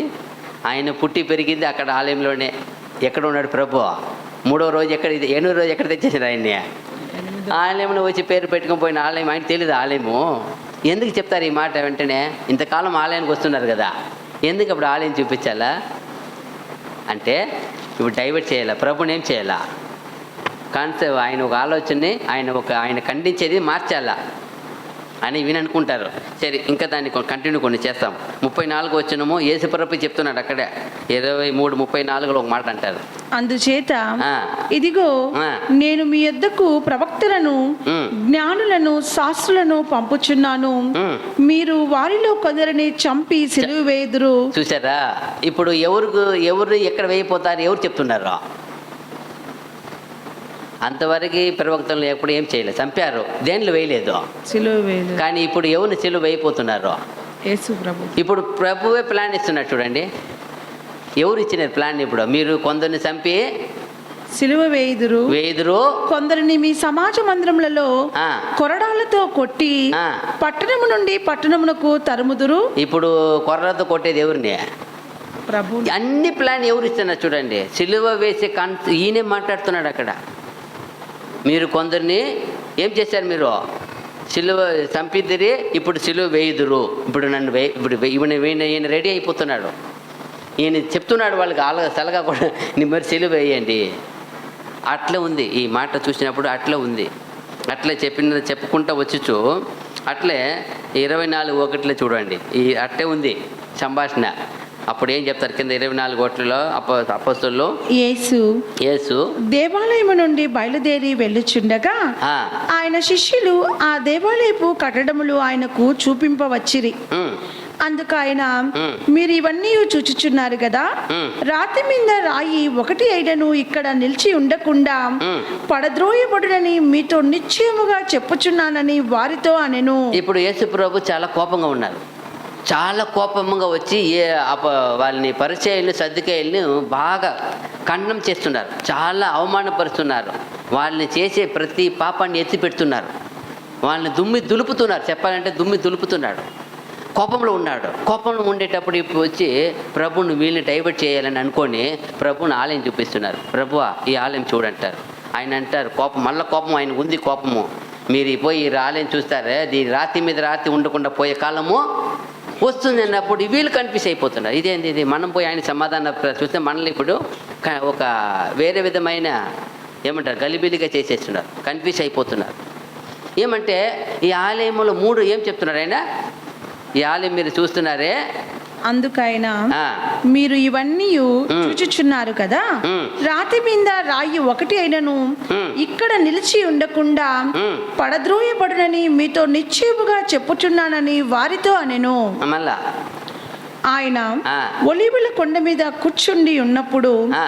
శిష్యులు ఆయన వద్దకు ఏకాంతముగా వచ్చి మళ్ళీ ఈ సంగతి అడుగుతారు, అయ్యా ప్రభువా, మేమేమో నేను సమాధాన పరిస్థితి డైవర్ట్ చేయని వచ్చినాం, మమ్మల్ని కన్ఫ్యూజ్ పెట్టేసావు. ఆ కన్ఫ్యూజ్ వాళ్ళ నుంచి వదిలిపోలే. మళ్ళీ పోయి అడుగుతున్నారు, అక్కడ ఏమో చెప్పారు. ఏం చెప్పారు? ఆ ఆలయము రాతి మీద రాతికుండా పోము చెప్పారు. అది ఎప్పుడు జరుగుతుంది అంటే ఇక్కడ ప్రభు చేయవలసిన కార్యమంతా వాళ్ళని ఏమి పరిచయాలు సర్దికెళ్ళి ఏం చేశారు? కోపం పుట్టించేశారు, మంట పుట్టించారు, వాళ్ళని చాలా ఉద్రేకం రేపారు. ఇప్పుడు వాళ్ళు ఉద్రేకం పోయి ఏం చేస్తారంటే కింద చూసినప్పుడు మళ్ళా ప్రభు మళ్ళీ కూడా వాళ్ళు అప్పుడప్పుడు వస్తూ ఉంటారు కదా, వచ్చినప్పుడు మళ్ళీ కూడా ఉపమాన రీతిగానే మళ్ళీ ఖండిస్తాడు 2-3 చోట్ల. తర్వాత చూడండి ఏమంటారు, 24 48 51 చదవండి. 24 అధ్యాయము 48. అయితే దుష్టుడైన యొక్క దాసుడు నా యజమానుడు ఆలస్యము చేయుచున్నాడని తన మనస్సులో అనుకొని తన తోడి దాసులను కొట్ట మొదలుపెట్టి త్రాగుబోతులతో తినుచు త్రాగుచూనుంటే ఆ దాసుడు కనిపెట్టిన దినములోను వాడు అనుకుని గడియలోను వాని యజమానుడు వచ్చి వానిని నరికించి వేషధారులతో కూడా వానికి పాలు నియమించును. అక్కడ ఏడ్పును పండ్లు కొరుకుటయు నుండును. ఇక్కడ ఒక ఉపమానం మళ్ళీ చెప్పి అక్కడ ఏం చెప్తున్నాడు? ఎలాంటి దాసుడు అంట? చెడ్డ దాసుడు. ఏం చెప్తున్నాడు అక్కడ? తన తోడి దాసులను కొట్ట మొదలుపెట్టి దుష్టుడైన యొక్క దాసుడు, అదే దుష్టుడైన దాసుడు. వీళ్ళని చెప్పకుండా వచ్చి అయిపోయింది. మరలా సంభాషణ, మరలా అక్కడికి వీడు ఎక్కడికి వెళ్ళినా ప్రభు వెళ్ళిపోతారు వాళ్ళు కూడా. అక్కడ కూడా అదే ఖండన, మళ్ళీ వాళ్ళనే దుష్టుడైన దాసుడు. తర్వాత 51 ఏం చెప్తున్నాడు? వాళ్ళని అక్కడ ఏడ్పును పండ్లు కొరుకుటయు ఉండును. అక్కడ వేసేయండి అంటారు. మళ్ళీ తర్వాత చూసినప్పుడు అలాగే సంభాషణ మొదలై వస్తూ ఉంటే 25వ అధ్యాయంలో 26 వచనము, 25, 26. సో అందుకు అతని యజమానుడు వానిని చూచి, సోమరివైన చెడ్డదాసుడా, నేను విత్తని చోట కోయువాడను, చల్లని చోట పంట కూర్చుకుని వాడనని నీవు ఎరుగుదువా? ఇప్పుడు ఇక్కడ తెలుసు కదా మనకి, తాళంతులు ఇస్తూ ఉంటారు. ఒకరికి 2, ఒకరికి 1, ఒకరికి 5 ఇచ్చారు. ఇప్పుడు 1 ఇచ్చిన వాడిని అడుగుతున్నారు. ఇది ఒక ఇదిగా చెప్తున్నారు. చెప్పేసినప్పుడు ఇక్కడ అలాగే ఖండిస్తారు. ఎవరు ఖండించినట్టు ఉంటుంది చూసారా? ఏమంటారు అక్కడ? సోమరివైన చెడ్డదాసుడా. ఇందాక వాళ్ళని మాట్లాడింది ఎలాంటిదే, ఇది కూడా అలాగే ఉంటుంది. వాళ్ళని తిట్టినటువంటి సోమరివైన చెడ్డదాసుడా. మళ్ళీ దాసుడు వారు, మళ్ళీ మేము దేవుడిని పని వాళ్ళు అంటారు. అయినా సోమరివైన చెడ్డదాసుడు. వాళ్ళు ఇలాగే మళ్ళా చేస్తూ వస్తారు. 30 వచనములో అక్కడే 25, 30. మరియు పనికి మాలిన ఆ దాసుని వెలుపటి చీకటిలోనికి త్రోసివేయుడి, అక్కడ ఏడ్పును పండ్లు కొరుకుటయు ఉండుననెను. మళ్ళీ లాస్ట్లో ఏం చెప్తారో, పనికి మాలిన దాసుడు. ఇలాగే ఖండించి వాళ్ళని రెచ్చగొట్టి చూస్తారు. వచ్చినప్పుడు ఇప్పుడు వాళ్ళందరూ కూడుకొని అందరూ సమాగం అవుతారు. అక్కడ మీరు పోయి ఏం ప్లాన్ చేయాలంటే పిల్లాడి దగ్గర తీసుకువస్తారు. పిల్లాడి దగ్గర వచ్చినప్పుడు మీరంతా గుంపుగా వచ్చి ఏమి పలకూడదు, మీ నోటి నుండి ఏమి పలకూడదు, ఒకటే పలకాల. ఏం పలుకుతారో? సిలువ వేయడి, అంతే. ఇంతటి కారణం ఎవరు? ఇదంతా జరిగింది ఎవరు వల్ల? మనం అనుకుంటున్నాము పరిచయాలు సర్దుకాయలని, కానే కాదు. ప్రభువే చేసిన పని. ప్రభు ప్రాణం పెట్టేస్తున్నాడు తెలుసు ఆయనకి, నేను పెట్టి వెళ్ళిపోవాలా. అందుకే ఆయనకి తెలుసు ఎంత ఉద్రేకంగా చేసినానో వాళ్ళు ఎలా చేయిపోతారో అది కూడా తెలుసు ఆయనకి. అందుకే ఆయన చాలా ఇప్పుడు దుఃఖపడిపోతున్నాడు. అక్కడ పోయి ఒలివ కొండలు ఏం చేస్తున్నాడు? ప్రార్థన ముమ్మార్లు. ఎందుకంటే అయ్యో వీళ్ళని రచ్చకొట్టినది పవర్ఫుల్ కదా, వీళ్ళు ఎలా చేయిపోతారంటే ఆయనకి అన్ని వ్యూస్, ఆయనకి సినిమా వస్తుంది ఆయనకి. వచ్చినప్పుడు ఎందుకంటే ఆయనకి తెలుసు కదా, ప్రాణం పెట్టుటకును ఎత్తుకు తెలిసినప్పుడు పడిన మధ్యలో చర్మ తెలుసు ఆయనకి. తెలిసి కొంత ఈ శరీరంలో దాన్ని అనుభవించి వెళ్ళాలనే అప్పుడు కొంచెం జంక్ వస్తుంది అంతే. ఆ జంకే ఒక ప్రార్థన, నీ చిత్తమైతే గిన్నె ఏం చెయ్య తొలగించి మనం ఒక మాట అడుగుతారు తప్ప వేరే ఎక్కడ అడగలేనా. అయితే మనం కింద చూస్తాం 26:1-2 చూస్తే కూడా మనకు తెలిసిపోతుంది ఇక్కడ కూడా. యేసు ఆ, ఈ మాటలన్నీ చెప్పి చాలించిన తరువాత జరుగునదేమనగా, ఆయన తన శిష్యులను చూచి 2 దినములైన పిమ్మట పస్కా పండుగ వచ్చిననియు అప్పుడు మనుష్య కుమారుడు సిలువ వేయబట్టకై అప్పగింపబడిననియు మీకు తెలియనని చెప్పెను. వెంటనే ఇది ఆన్సర్ చెప్పేస్తున్నాడు ప్రభు. నేను చేయవలసిందంతా చేసేసిన, ఇప్పుడు నేను పరిచయాలు సర్దికలు ఏం చేసినాను, పవర్ఫుల్గా ఇచ్చేసిన. ఆయనకి కన్ఫామ్ అయిపోయినాడు. కన్ఫామ్ అయిపోయి శిష్యులు చెప్తున్నాడు, ఇంకా 2 రోజులు ఏమొస్తుంది, పస్కా పండుగ వస్తుంది. ఆ పస్కా పండుగ నేనేమవుతున్నా, అప్పుడు మనుష్య కుమారుడు సిలువ వేయబట్టకై. ఇప్పుడు అక్కడ వాళ్ళకి ఏం చెప్పారు పరిచయాలకి లాస్ట్లో, మీరు అనేకుల్ని ప్రవక్తలు ఏం చేశారు, మీరు ఇప్పుడు సిలువ వేస్తారని కూడా చెప్పేసినాడు. అక్కడ సిలువ ప్లాన్ కొరడాలతో కొడతా చెప్పేసి ఇక్కడ వెంటనే శిష్యులతో చెప్తాడు, 2 రోజులు పస్కా పండుగ వస్తుంది, నేనేమైపోతాను. ఎంత కరెక్ట్గా ఆయన మాట్లాడే మాట చూడండి. ఆయన అక్కడ చేసిన పని, ఇక్కడ ఆయన లాస్ట్లో ఆయన సిలువ గురించి చెప్ప పని, ఇక్కడ వచ్చి శిష్యులు కూర్చొని 2 రోజులు ఉంది, ఇంకా 2 రోజులు నన్ను సిలువ వేస్తారు. అప్పుడు ఎక్కడ మాట్లాడినాడు, ఎప్పుడు మాట్లాడినాడు, ఈ ఒక అధ్యాయము 2 రోజుల ముందు ఈ వారంలో మాట్లాడినాడు. శుక్రవారం అంటే ఇంకా తక్కువనే, ఇంకా దగ్గర మాట్లాడినాడు. అప్పుడు ఎంత చూడండి, అప్పుడు ప్రభు ఎంత ప్లాన్ చూడు. మనం అనుకుంటాము మరణం అంటే చాలా వేదన, మరణం అంటే దుఃఖము, మరణం అంటే అంతే. అయిన ప్రభుకు తెలుసు ఈ మరణము కాదు, ఇది విత్తనము. నేను విత్తుతున్నాను. నేనేం చేస్తున్నాను, విత్తుతున్నాను. ఇది విత్తినప్పుడు అది ఏమొస్తుంది, మట్టిలో విత్తపడితే ఎలా వస్తుంది అంటున్నారు ఆయన, మగ్గిమగా వస్తుంది కదా. ఇప్పుడు ఆదామునందు మృతి చెందిన అందరూ క్రీస్తునందు బ్రతికింపబడతారు. ఎందుకు ఎలా బ్రతికింపడతారు, పరిపూర్ణంగా, అరాకొర కాదు. ఆ పాపంలో విత్తపడింది, పాపం మొలుగుదు, మళ్ళా పవిత్రత పరిశుద్ధత వస్తుంది, నీతి వస్తుంది. అది ఎంత బ్యూటిఫుల్గా ఉంటుంది నీతి అంటే. అదిదా యేసు ప్రభుకు బాగా తెలుసు. యేసు ప్రభు ఆ డ్రీమ్లోనే ఉన్నారు. నేను ఇప్పుడు మట్టి అయిపోయి మట్టి ఇచ్చేస్తాను, మహిమలు లేపుతాడు. దేవుడు మహిమలు లేదు, నేను మహిమలు వెళ్తాను అని ఆ తీవ్రతలో ఉన్నారు ఆయన. మనకి ఇది చాలా దుఃఖం, ఈ శరీరం ఏమైనా అయిపోతే చాలా దుఃఖము, వేదన. నో, దుఃఖపడకూడదు, యేసు ప్రభునే చూడాలా. మనమంతా విత్తపడాలా. మనం విత్తితేనే ఏమవుతామో, మహిమలో లేస్తాము. ఇది పోవడానికి కదా ప్లాన్ చేసింది. ఇది దేవుడి చిత్తం, ఏమి దీనికి అయిపోయింది కదా. ఇది ఇంతకాలము ఇక్కడ ఉన్న వారికి ఈ ఒక దేహంలో విశ్వాసము, వైరాగ్యత, పవిత్రత, నీతి, న్యాయము, సత్యము ఏం చేయాలా, అనుసరించాలా, తెలుసుకోవాలా, జీవించాలా, అనేకలు జీవింప చేయాలా. ఇదే కదా యేసు ప్రభు చేసింది. అదిదా ఇక్కడ బాగా తెలుసుకొని అపోస్తులకు చెప్తారు, చూడప్ప ఇంకా 2 రోజుల తర్వాత ఏమొస్తుంది, పస్కా పండుగ వస్తుంది, నేనేమవుతా, సిలువ వేయబడతాను. కన్ఫామ్ చెప్తున్నాడు. ఇప్పుడు నేను సిలువ వేయబడతాను. అక్కడ వాళ్ళకి మాట చెప్పి వచ్చాడు, మీరు సిలువ వేస్తారు, రచ్చగొట్టి మాట చెప్పి వచ్చేసాడు. అంతే. ఈయన చేసిన మంచి ప్లాన్ చేసేసి దేవుని చిత్తం నెరవేర్చుకోవడానికి ఆయన ఎంత తపన పడతాడు చూడండి. దేవుని చిత్తమును జరిగించాలా. ఎలా అన్నీ ఇప్పుడు ఎవరితో చేపించినాడో, ఇది ఎవరితో చేపించలేమో, ఈయనే చేయాలా, ఈయనే వాళ్ళని ఖండించాలా.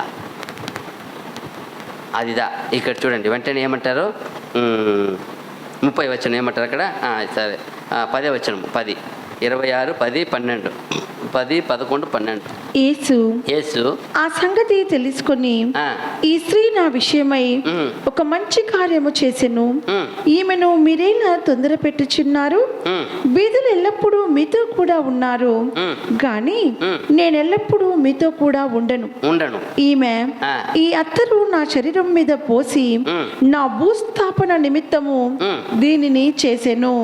ప్రభు ఎక్కడ వెళ్ళిపోతున్నారు ఈ విషయాన్ని ఎక్కడ కంపేర్ చేస్తున్నారు, భూస్థాపన, అక్కడ సిలువ వేస్తా అని చెప్పేసినాడు, అక్కడ సిలువ వేస్తా ఈవినికి చెప్పేసినాడు, ఇక్కడ చెప్తున్నాడు ఇది నా భూస్థాపన నిమిత్తము ఈ క్రియ. ఎంత కంపేర్ చేస్తాడు ప్రభు. ఆయన ఈమెనేమి ఇబ్బంది పెట్టబాకండి, ఆమె నా జీవితంలో మంచి కార్యం చేసింది, ఎప్పుడు దరిద్రులు మీతో ఉంటారు, నేను మీతో ఎప్పుడు ఉండను. ఇప్పుడు కన్ఫర్మ్ చేస్తున్నాడు, ఉండను. చూడండి, ఇది నా ఒక భూస్థాపనముగా ఒక ఛాయగా ఉంది. ఒక షేడోగా మాదిరిగా ఉంది, గుర్తుగా ఉంది, జాగ్రత్త. వాళ్ళకి ఆయన బాగా గ్రహిస్తున్నాడు ఇది జరిగే కార్యము. ఆమె ఎక్కడో ఉంది, ఆమె తెచ్చి ఆమె శరీరం నా పోసేసింది. ఎక్కడ ఎవరికైనా పోసారా శరీరం పైన? చనిపోయిన తర్వాత పోస్తారు, కానీ ప్రభుకు ప్రాణం ఉండగానే పోసారు. అయితే ఇప్పుడు ప్రభు కన్ఫర్మ్ చేసుకుంటున్నాడు ఏం అయిపోవాలి నేను ఇప్పుడు. భూస్థాపన, మరణము విత్తపడాలా. ఇది మరణం చెప్పుకోరు ఆయన లాంగ్వేజ్ చెప్పాలంటే విత్తపడాలి, నేను విత్తాలా. మనం మరణం అనుకుంటాం, ఆయనకు తెలుసు కదా, ఆయనకి తెలుసు కదా ఏమవుతాను మూడో రోజు. నేను యోనా వలే 3 దినము గర్భంలో ఉండి ఏమవుతాను నేను, తిరిగి లేస్తాను. ఆయన తెలుసు కదా, ఆయన దృష్టి ఎలా చూస్తుంటాడు దాన్ని, విత్తనమే అనుకుంటాడు. ఏమనుకుంటారో, విత్తుతున్నాను, నా శరీరాన్ని విత్తపోతున్నాను, మట్టికి మట్టి చేస్తే మహిమలో వస్తాను, ఇది అయిపోయింది, దీనికి పని అయిపోయింది, దీన్ని దేవుడి చేసిన ఎదురు చూసిన ఆ చిత్తాన్ని చేసేస్తున్నాను, నెరవేరుస్తున్నాను, సంపూర్తి చేస్తున్నాను. దీని ద్వారా అనేకుల్ని శిష్యులుగా చేయాలా, శిష్యులకు నా సత్యం చెప్పాలా, చెప్పేశాను, వాళ్ళు లేపేశాను. చూడండి ఎంత ప్లాన్ ఆయన. ఒక గ్రూప్, నా కొరకు ఒక గ్రూప్ను రెడీ చేయాలి, సంఘాన్ని రెడీ చేయాలి. సంఘాన్ని ఏం చేశాను, రెడీ చేశాను. దాన్ని వాళ్ళని ఆ పరిచయం ఏం చేయాలి ఇప్పుడు నేను, నా శరీరాన్ని వాళ్ళకి ఎత్తుకుపోయి వేయాలా, వాళ్ళకి రెడీ చేసేసాను. చూడండి, ఒక పక్క రక్షణార్థమైన పని, ఒక పక్క ఆయనకి శిక్షకార్థమైన పని, అన్నీ ఆయన ప్రవచనాన్ని సరిగా చూసి నెరవేరుస్తున్నాడు. ఎంతగా బిడ్డ పుట్టి బాగా పెరిగి, ఒక ఆడబిడ్డ పుట్టి పెరిగి పెళ్లి చేసి బాగానే ఉండేది. బిడ్డ కన్న తర్వాత సంతోషమే. ఆ బిడ్డ డెలివరీ అప్పుడు ఆ బిడ్డ ఏమవుతుంది, సావుకు పోయి వస్తుంది. ఒక డెలివరీ అనేది ఎలాంటిదే, మరణమా జీవమా అనే ఒక ప్రశ్న. అయితేను తల్లిదండ్రులు ఏం చేయలేరు. అయితే దేవుడు ఏం చేశారు, ఆ విధి నియమించారు. సంతోషమే ఒక పక్క దుఃఖమే. దుఃఖము సంతోషం రెండు ఉంటుంది అక్కడ, 50-50. ఫుల్ సంతోషం అంటే లేదు, ఫుల్ దుఃఖం అంటే లేదు. అయితే రెండు బతికితే బాగా సంతోషం, ఒకటి పోయి ఒకటి బతికితే చాలా వేదన. అయినను దేవుడిచ్చింది అట్టనే అంగీకరించాలి, ఇంతే కదా విధి. అలాగే ఇక్కడ కూడా, ఇక్కడ అపోస్తలులకి దుఃఖము, అయ్యో ప్రభు వెళ్ళిపోతున్నారని. అక్కడ ఒక పరిచయం సర్దుకేలు ఎప్పుడు వెళ్తాడా అని కాసుకొని ఉన్నారు. వాళ్ళ గ్రూప్ ఏం చేస్తుంది, ఆయన్ని వీడిని ఎట్టనా చంపేలా అని ఏం చేస్తున్నారు, గురి కలిగి పట్టుదల వైరాగ్యం కలిగి వెరి ఏమంటారు దాన్ని, ఏమంటారు ఒక వెరి అంటే ఏమంటారు తెలుగులో, పిచ్చి పట్టి ఉన్నారు. చూడు లోకమే వాడు వెంబడి వెళ్ళిపోతా ఉంది, మీరు ఏం చేస్తున్నారు అడుగుతున్నారు. అక్కడ బైబిల్ చదివాం కదా, ఏం చెప్పారు లాస్ట్లో, లోకమే వాడు వెంబడి వెళ్ళిపోతుంది, మీరు ఏం చేసినా వ్యర్థమైపోతుంది కదా. మనము అంత ఏమున్నారు, పిచ్చి పట్టిపోయి ఉన్నారు వాళ్ళు, వైరాగ్యం కలిగి ఉన్నారు. ఆ ఒక అధికారం పైన మనల్ని వచ్చి ఎవరు ఏం మాట అంటాడప్ప, దేవుడే మనకు, ఈ రాజులే మనకు మంచి అధికారం ఇచ్చి మనం పరిచయాలుగా యాజకులుగా పెట్టుంటే, ఇతను ఒక వడ్డలి కుమారుడు వచ్చి మనల్ని ఎంత మాట అనరాని మాట అంటాడే అని వాళ్ళకి వైరాగ్యం వెరి కలిగి ఉన్నారు, పిచ్చి కలిగి ఉన్నారు. అప్పుడు ఎలాంటి సంభాషణ చేస్తే, అప్పుడు మనం ఏమే, ఒక గ్రూపు ఆయన చంపాలని చూసింది, ఒక గ్రూప్ అయ్యో ప్రభు వెళ్ళిపోతాడే అని ఎంత చూడప్పుడు. ఇలాగే ఆ దుఃఖము సంతోషం అనేది అలాగే ఉంటుంది. అయితే ఇది దేవుని నీతిగా ఉంది. దేవునికి ఎందుకంటే ఈ ప్లాన్ ఉంది. సర్వలోకాన్ని ఏం చేయబోతున్నాడు ప్రభు, ఇప్పుడు విమోచించబోతున్నాడు. ఆయనకి తెలుసు, దీని ద్వారా ఇది పెట్టి తీసేస్తాను, నన్ను పెట్టుటకు అధికారం ఉంది, నాకు తీయుటకు అధికారం రెండు పొందుకున్నాడు ఆయన. మనకి ఇవ్వలేదా? మనం సరిగా జీవిస్తే మనకు అధికారం ఉంది.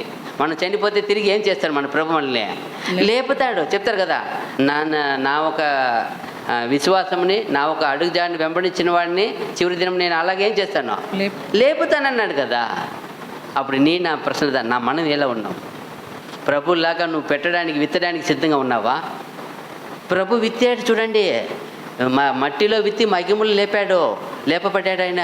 అదిత ఆయన పెట్టారు ఆయన. చూడాలా మళ్ళా మత్తయి 27 అధ్యాయము 22 నుండి 26 వరకు. అందుకు పిలాతు, అలాగైతే క్రీస్తునిబడిన యేసును ఏమి చేతునని వారిని అడగగా, సిలువ వేయమని అందరూ చెప్పిరి. చూసారా, అప్పుడు పిలాతు ఏమంటారు, అందుకు అధిపతి అధిపతి ఎందుకు ఆ. ఇతడు ఏ దుష్కార్యము చేసినని అడుగగా వారు సిలువ వేయమని మరీ ఎక్కువగా కేకలు వేసిరి. అడుగుతారు ఆయన అధిపతి, ఏమి అంత ఘోర నేరం ఏం చేసినాడప్పా అని అడిగినప్పుడు ఒకటే మాట అంటారు. వాళ్ళు మాట్లాడుకున్నారు అందరూ. ఏం మాట్లాడవద్దండి, ఆయన ఎన్నిసార్లు అడిగినా సిలువ సిలువ సిలువ వేయాలి, ఒకే ఘోషం లేపండి అంతే. అది మీరు ముందు చదివితే అర్థమవుతుంది మొత్తం. వీలైతే ఓపిక మీరు 23 అధ్యాయం నుండి మీరు ఓపిక ఒక్కొక్క నిదానంగా చదువుకొని రండి, మీకే తెలిసిపోతాయి. ఒరే ఇంత ఉంది సంభాషణ, ఈ గ్రూప్ ఏం చేస్తుంది, ఈయన ఏం చేస్తున్నాడు, ఈయన ఎలా రచ్చగొడుతున్నాడు, ఎలా పురిగొల్పుతున్నాడు, ఎలా ఆయన చిత్తాన్ని దేవుని చిత్తాన్ని ఎలా చేపిస్తున్నాడు. ఆయన అనుకుంటే మన మంచి వాళ్ళ దగ్గరే కాదు, మనం ఆయన దగ్గర ఇప్పుడు చూడు, ఒక పక్క అపోస్తుల దగ్గర దేవుని పని చేపిస్తున్నారు. అపోస్తులు ఏ పని చేశారు? దేవుని చిత్తాన్ని చేశారు. వీళ్ళు ఏం చేశారు? పరిసర సతికేయాలి. వీళ్ళు కూడా దేవుని చిత్తమే, కాకపోతే వాళ్ళకి తెలీదు. కాకపోతే ఇది కొంచెం బాధాకరమైన విషయము. ఏమంటే వీళ్ళు చేసేది యేసు ప్రభుని సిలువ, అయితే అది దేవుని చిత్తముగా ఉంది. అక్కడ వీళ్ళు చేసేది జీవముని కార్యము, ఇది మట్టి కార్యము, అంతే డిఫరెన్స్ ఉంది. చూడండి ఎవరు వాడుకున్నారు చూడండి. ఇద్దరు గ్రూప్ ఉన్నారు, అందరు మనుషులే ఉన్నారు, కానీ కొందరు వాడుకునే చూడండి. కొందరు ఘనమైన పాత్రగా వాడపడుతున్నారు, కొందరు ఘనమైన పాత్రగా వాడపడతారు. అయితే అది దేవుని చిత్తమే. అలాగే మనం కూడా ఏది వాడబడుతున్నాం, మట్టి వాడబడుతున్నామా, మహిమకు వాడబడతామా, అక్కడ మనం బాగా డీప్గా ఆలోచిస్తే మీకు అర్థమైపోతుంది. ఏం పాప వీళ్ళు కూడా. అందుకే అంటారు పేతురు ఏం చెప్తారో, ఇది అపోస్తలుల పౌలు అంటారు, మీరు తెలియకయే ప్రభుని ఏం చేశారో. అది ఎందుకంటే ఆయనకి అర్థమైపోయింది, ఒరే తెలియకుండానే ప్రభుని సిలువ వేసేసినారే. ఇప్పుడు తిరిగి లేచి వచ్చినప్పుడు వాళ్ళందరూ వేసిన వాళ్ళు ఎలా ఉంటారు చెప్పండి?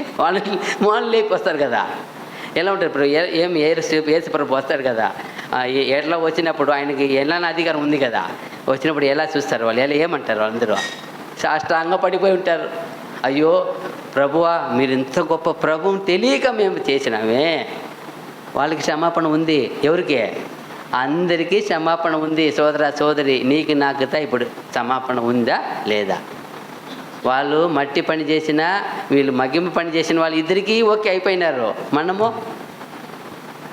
మనం ఎలా ఉన్నాం? మనల్ని ప్రశ్నించాలా? మనం తెలిసి చేస్తున్నామా? మనం విత్తుతున్నామా? ప్రభులాగా విత్తుతున్నామా? విత్తాలా. దీన్ని బాధపడకూడదు. ఈ ప్రాణానికి ఏమి వచ్చినా ఆయనకు తెలుసు. ఆయన ఖచ్చితంగా దాన్ని మహిమగా మార్చగలుగుతాడు ఆయన. మనమంతా తనకలాడిపోతాం. అయ్యో వాడు వచ్చినాడు, ఇది ఇచ్చినాడు, తిన్నానా, రాంగ్ వచ్చిందంటాం. ఏదైనా వచ్చేస్తే ఎవరు ఇచ్చినారో వాళ్ళు ఏమని ఇస్తారు? ఎవరు ఇచ్చినా, ఇప్పుడు నాకు ఒకరు ఇష్టంగా ఇచ్చారు, ఏమని ఇస్తారు? మీరు బ్రదర్కి మంచిదిగా ఉండగా ఇస్తున్నారు, నేను ప్రే చేసి తింటున్నాను, అది నా పుల్లలు పోయి బాగలేకపోతే అప్పుడు మీరు తోసి అవుతారా? అది కాదు. దేవుని చిత్తం అలా ఉంది. ఏదో ఒకటి క్లీన్ చేస్తున్నాడు అంతే. దానికి సొల్యూషన్ అదే అనుకోవాలా, వేరేం అనుకోకూడదు. వాళ్ళ మీద వీళ్ళ మీద నింద వేయకూడదు. ఇదే ఇక్కడ చూసినప్పుడు ఎంత చక్కగా చూడు ఏమంటున్నారు మళ్ళా. పిలాతు అల్లరి ఎక్కువగుచున్నదే కాని తన వలన ప్రయోజనమేమీ లేదని గ్రహించి నీళ్లు తీసుకుని జన సమూహము ఎదుట చేతులు కడుక్కొని ఈ నీతిమంతుని రక్తమును గూర్చి నేను నిరపరాధిని, మీరే చూచుకొనుడని చెప్పెను. వాళ్ళు ఒకటే చెప్పేశారు అందరూ కలిసి, పరిసయ్యులు యాజకులంతా, మీరు ఏం బలగండి, సిలువ సిలువ సిలువ సిలువ అరవండి, గంతులు వేయండి, కేకలు వేయండి. ఆ పిలాతు విసిగిపోయి చేయి గడుగుసి వెళ్ళిపోవాలి అంతే. అలాగే వెళ్ళిపోయినాడు ఆయన. ఈ నీతిమంతుని రక్తము నాకేం లేదు, నాకు దీన్ని అపరాధం వద్దు స్వామి, మీరే దీన్ని పడండి అన్నప్పుడు వీడేం చెప్తారు కింద? అందుకు ప్రజలందరూ వాని రక్తము మా మీదను మా పిల్లల మీదను ఉండునుగాక అనిరి. చూడండి, ఇప్పుడు వాళ్ళే అప్పుడు ఎంతగా వాళ్ళు ఒక ఆయన మీద ఒక వైరాగ్యం కలిగి ఉంటే పర్వాలేదు, ఈ రక్తము ఈయన పాప మా మీద ఉండి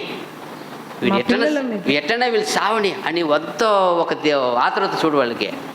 వాళ్ళు ఒప్పుకుంటున్నారు, అవును మా మీద ఉన్ని పర్వాలేదప్పా, మా మీద ఉండాలా, కానీ ఈయనేం చేయాలా? సిలువ వేయబడాలి అంతే.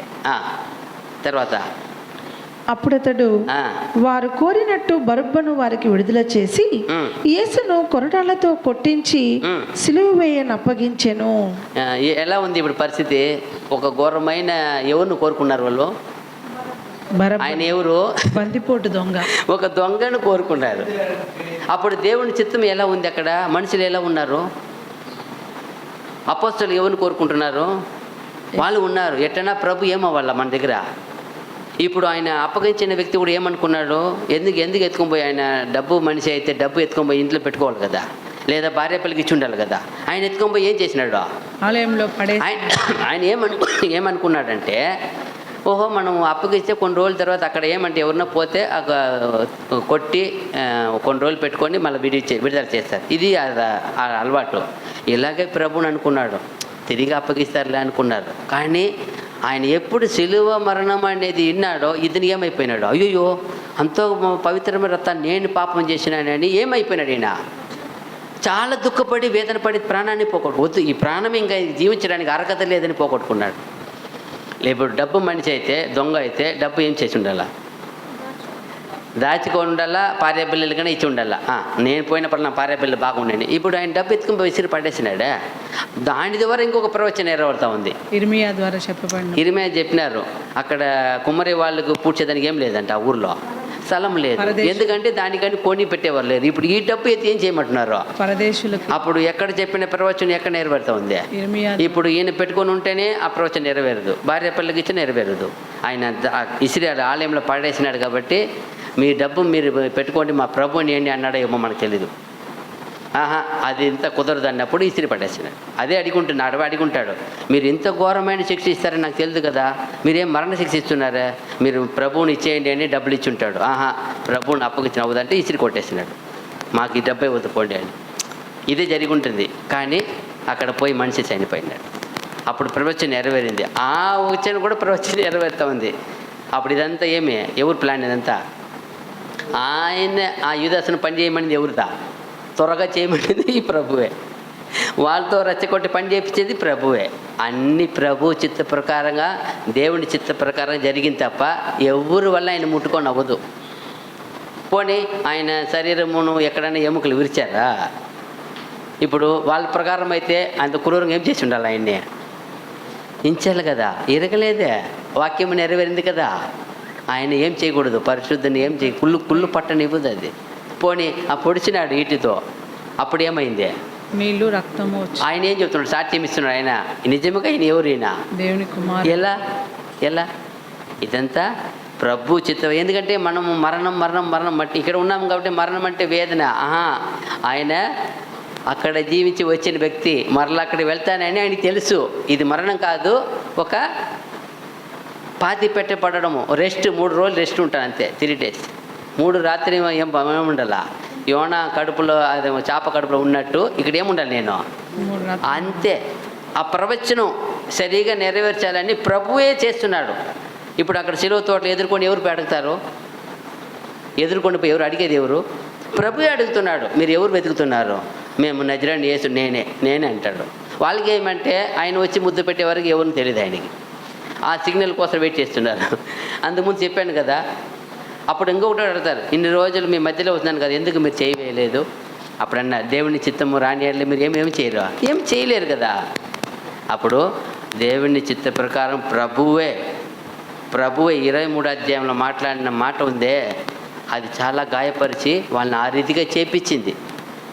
వాళ్ళందరినీ ఏం చేశారు? సమాజాన్ని, ఆ సమూహాన్ని ఏం చేశారు? ఆయన ప్రభువు కలవరపరిచారు, పుట్టించారు. వాళ్ళు ఉద్రేక పుట్టించారు. ఏమంటే వాళ్ళు దేవుణ్ణి ఒక చిత్తాన్ని చేయించాలి, వాళ్ళ ద్వారా చేయించాలా. అయితే ఇది ఎవరు తెలియకూడదు, వాళ్ళకే తెలీదు. ఎవరికో ఇస్కరియోతు యూదాకు తెలుసా? ఎవరు తెలీదా? అదిదా. ఇప్పుడు మనము 27:35 వారు ఆయనను సిలువ వేసిన పిమ్మట చీట్లు వేసి ఆయన వస్త్రములు పంచుకొనిరి. అప్పుడు చూడండి 23 అధ్యాయం స్టార్ట్ అయింది.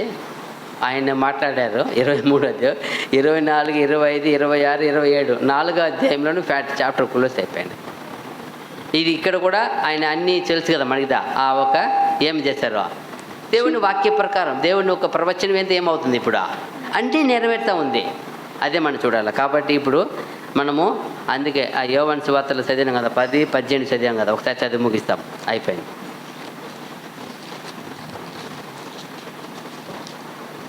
10వ అధ్యాయము యోహాను సువార్త 17-18 వచనాలు. నేను ఆ, దాని మరలా తీసుకొనున్నట్లు నా ప్రాణము పెట్టుచున్నాను. అదిదా మరలా తీసుకున్నట్టు నా ప్రాణం నేను పెట్టుచున్నాను. ఇందువల్లనే ఆ. నా తండ్రి నన్ను ప్రేమించుచున్నాడు. ఎందుకు తండ్రి ప్రేమిస్తున్నాడంటే ప్రభు అనేకుల కొరకు ప్రాణం పెట్టేవాడప్పా. ఇప్పుడు నువ్వు నేను ప్రభు మాట ప్రకారం ప్రాణం పెడుతున్నామా? ప్రాణం పెట్టుతున్నామా? ఏ ప్రాణానికైనా హాని కలిగిస్తున్నామా? బాధ కలిగిస్తారా? ప్రభువును ఏ ప్రాణం హాని కలిగించారా? ఏ ప్రాణంలో నష్టం కలిగించారా? చూడండి, దేవుని చిత్త ప్రకారం కొందరిని ఏం చేశారు? ఆయన పురికొల్పారు. కొందరిని మంచి విషయాన్ని పురికొల్పారు. కొందరిని ఆయన చిత్తాన్ని జరిగించే పురికొల్పుకున్నారు అంతే. కానీ ఎక్కడ ఏం చేయలే. అక్కడ చివరిలో చూస్తే దొంగను కూడా ఏం చేశాడు? ఆయన సిలువలో పక్కన వైపు దొంగను ఏం చేశాడు? అడిగినప్పుడు కనికరించారే. అదిదా మనం చూడవచ్చు. ఇక్కడ చూసినప్పుడు 18 ఎవడను నా ప్రాణము తీసుకొనడు, నా అంతటా నేనే దాన్ని పెట్టుచున్నాను. దాని పెట్టుటకు నాకు అధికారము కలదు, దాన్ని తిరిగి తీసుకొనుటకును నాకు అధికారము కలదు. చూసారా? నా తండ్రి వలన ఈ ఆజ్ఞ పొందిదిన నేను. అదిదా తండ్రి అధికారం ఇచ్చున్నాడు ప్రభుకి. నీ పెట్టు, నీ తీసుకో. నీవు అనేకులకి నీ ఇష్టం. నీకు ఎవరు విశ్వాసిస్తారో, ఒప్పుకుంటారో, నీతో సరిగా ఉన్నారో వాళ్ళని కూడా నువ్వు లేపు. నీ ఇష్టం. సర్వ అధికారము ప్రభుకి ఇచ్చి ఉన్నారు. తీర్పు చేసే అధికారం ఆయనకే ఉంది. ప్రతి వాళ్ళని లేపే అధికారం ఆయనకే ఉంది. లేపి జీవించకపోతే మరలా వాళ్ళని నాశనం చేసే అధికారం ఆయనకు ఉంది. సర్వాధికారం ఉంది. అప్పుడు నేను ఏది మనం కోరుకున్నాం, మనం కూడా విత్తాలా. ఈ ప్రాణాన్ని ఏం చేయాలా? ఈ మట్టిని ఏం చేయాలా? విత్తడానికి సిద్ధంగా ఉండాలి. ప్రభు వల్లే మీరు మట్టికి విత్తే మహిమలో లేపడానికి సిద్ధంగా ఉన్నాడు ఆయన. కాబట్టి మనము ఈ వాక్య ప్రకారం మనం గ్రహించి, మనము తీర్మానించి జీవించి గొప్ప ఆశీర్వాదం పొందినట్లు తండ్రి అయిన దేవుడు మనందరికీ సహాయం చేయను గాక. ఓపిక అందరికీ వందనములు. God bless you. ఆమేన్.